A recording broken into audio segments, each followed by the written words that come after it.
Thousands of years ago, the prophet Ezekiel described a war that would shake the world, a coalition of nations rising against Israel in the last days. He even named them Gog, Magog, Persia, and others. Today, those same names echo in modern headlines: Russia, Iran, and Turkey. Could this ancient prophecy be unfolding right now? Ezekiel recorded his vision while living among exiles about 2600 years ago. In chapters 38 and 39, he saw a vast northern alliance invading Israel. The leader, Gog of the land of Magog, gathers nations from the far north to attack a people who had returned from many lands. At the time, Israel lay in ruins. The idea of its rebirth seemed impossible. Yet in 1948, Israel was reborn, and the prophecy suddenly felt alive again. Scholars have long debated who these ancient names represent. Historical records trace Magog to tribes north of the Black Sea, roughly modern Russia. Meshech and Tubal lie in the region of modern Turkey. Persia is today's Iran. Put and Cush correspond to Libya and North Africa.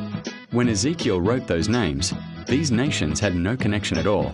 But in our generation, alliances once unimaginable have formed. Russia and Iran as military partners, Turkey balancing between East and West. For prophecy watchers, the pattern is striking. In the last decade, Moscow and Tehran have shared weapons, oil routes, and even battlefield technology. Iranian drones now fly over Ukraine. Turkey sits at the crossroads, holding ties with both sides. And at the center of every headline is Israel, small in size, yet central to global tension. Ezekiel wrote that the attack would come from the uttermost north. Draw a straight line north from Jerusalem and it passes through Moscow. Coincidence? Perhaps, but many see a divine signature. Ezekiel 38 reveals the motive. Gog will think an evil thought, saying, "I will go up against a land of unwalled villages to take spoil and seize plunder."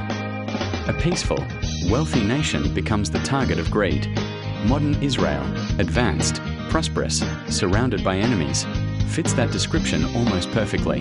The invaders come like a storm, covering the land, yet they are destroyed by earthquake, hail, fire, and brimstone.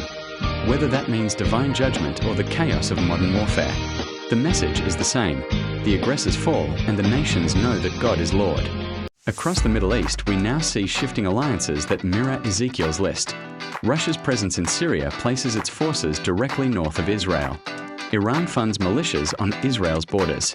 Turkey hosts both nations, acting as broker.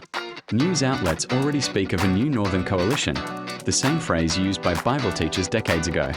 The pieces appear to be sliding into place. Some believe this war could trigger the chain of events leading into the end times. Others view it as a pattern that repeats through history, empires rising against Israel only to fall.